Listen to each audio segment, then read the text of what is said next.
সিঙ্গাপুরে চিকিৎসাধীন জুলাই গণঅভ্যুত্থানের সম্মুখভাগের অকুতোভয় যোদ্ধা ও ইনকলাব মঞ্চের মুখপাত্র শরীফ ওসমান হাদী আর আমাদের মাঝে নেই। ইন্না লিল্লাহি ওয়া ইন্না ইলাইহি রাজিউন।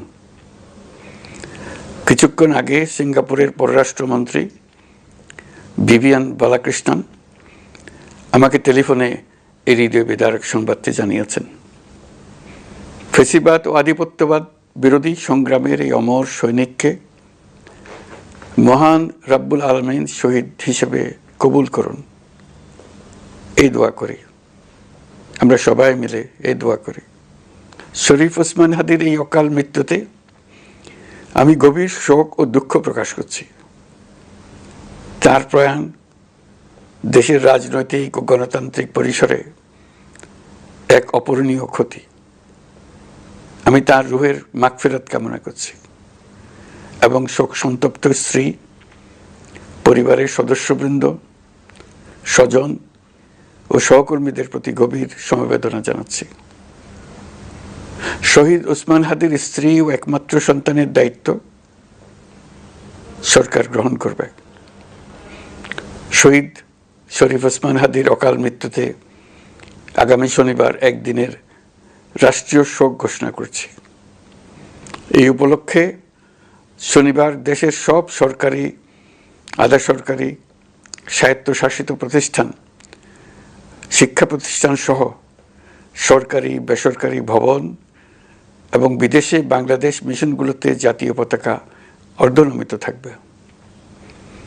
একই সাথে আগামীকাল শুক্রবার বাদ জুমা দেশের প্রতিটি মসজিদে শহীদ ওসমান হাদীর রুহের মাগফিরাত কামনায় বিশেষ দোয়া ও মোনাজাতের আয়োজন করা হবে। আপনারা তাতে শরীক হন। অন্যান্য ধর্মের উপাসনালয়গুলোতেও আয়োজন হবে বিশেষ প্রার্থনার। আমি বিশেষ কৃতজ্ঞতা জানাই সিঙ্গাপুর সরকারের প্রতি। তারা হাদীর চিকিৎসা অত্যন্ত আন্তরিকতা ও পেশাদারিত্ব দেখিয়েছেন। বিশেষ করে সিঙ্গাপুরের পররাষ্ট্রমন্ত্রী ভিভিয়ান বালাকৃষ্ণন, যিনি একই সঙ্গে একজন বিশিষ্ট চিকিৎসক, তার প্রতিও তিনি নিজে হাদীর পরিচর্যা করেছেন, আমাকে নিয়মিত চিকিৎসা সম্পর্কে খোঁজখবর দিয়েছেন। এই নৃশংস হত্যাকাণ্ডের সঙ্গে জড়িত সকল অপরাধীকে দ্রুত আইনের আওতায় আনা হবে এবং তাদের বিরুদ্ধে সর্বোচ্চ শাস্তি নিশ্চিত করা হবে। এই বিষয়ে কোনো ধরনের শৈথিল্য দেখানো হবে না। বিপ্লবী রক্তে উজ্জীবিত এই তরুণ নেতা ওসমান হাদী ছিলেন প্রতিবাদের অনন্য প্রতীক। তার কর্মের মধ্য দিয়ে তিনি শুধু প্রতিবাদ নয়, দেশপ্রেম, ধৈর্য ও দৃঢ়তার অনন্য দৃষ্টান্ত রেখে গেছেন। আমি দেশের সকল নাগরিকের প্রতি আন্তরিক আহ্বান জানাচ্ছি, আপনারা ধৈর্য ও সংযম বজায় রাখুন। আইনশৃঙ্খলা রক্ষাকারী বাহিনী ও সংশ্লিষ্ট সংস্থাগুলোকে পেশাদারিত্বের সঙ্গে তদন্ত কার্যক্রম পরিচালনা করে সুযোগ দিন। রাষ্ট্র আইনের শাসন প্রতিষ্ঠায় সম্পূর্ণরূপে প্রতিশ্রুতিবদ্ধ। আমি আবারও স্পষ্টভাবে বলতে চাই, ওসমান হাদী ছিলেন পরাজিত শক্তি ফ্যাসিস্ট সন্ত্রাসীদের শত্রু। তার কণ্ঠ স্তব্ধ করে বিপ্লবীদের ভয় দেখানোর অপচেষ্টা সম্পূর্ণভাবে ব্যর্থ করে দেন। ভয়, সন্ত্রাস কিংবা রক্তপাতের মাধ্যমে এদেশের গণতান্ত্রিক অগ্রযাত্রা কেউ থামাতে পারবে না। আমরা এখন গণতান্ত্রিক উত্তরণের চূড়ান্ত পর্যায়ে উপনীত হয়েছি। শহীদ হাদী ছিলেন এই প্রক্রিয়ার অবিচ্ছেদ্য অংশ।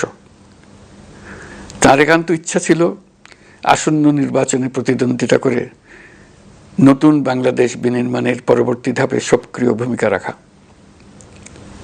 অত্যন্ত দুঃখের বিষয়, তার এই মহতী ইচ্ছা অপূর্ণ রয়ে গেল। তার স্বপ্ন বাস্তবায়নের দায় আজ সমগ্র জাতির কাঁধে ন্যস্ত। আগামী দিনগুলোতে আমাদের সবাইকে ধৈর্য, সংযম, সাহস ও দূরদর্শিতার সঙ্গে এগিয়ে যেতে হবে, যাতে নির্বাচন ও গণতন্ত্রের শত্রু ফ্যাসিস্ট সন্ত্রাসী অপশক্তিকে চূড়ান্তভাবে পরাজিত করা যায়। এই শোকের মুহূর্তে আসুন আমরা শহীদ শরীফ ওসমান হাদির আদর্শ ও ত্যাগকে শক্তিতে পরিণত করি, ধৈর্য ধারণ করি, অপপ্রচার ও গুজবে কান না দিই এবং যে কোনো হঠকারী সিদ্ধান্ত থেকে বিরত থাকে। যারা দেশকে অস্থিতিশীল করতে চান তাদের ফাঁদে পা না দিয়ে আসুন আমরা সবাই ঐক্যবদ্ধভাবে গণতন্ত্র, ন্যায় বিচার ও গণমানুষের অধিকার প্রতিষ্ঠার পথে অবিচল পদক্ষেপে এগিয়ে যাই। এটাই হবে শহীদ হাদির প্রতি আমাদের প্রকৃত শ্রদ্ধা। আল্লাহ হাফেজ।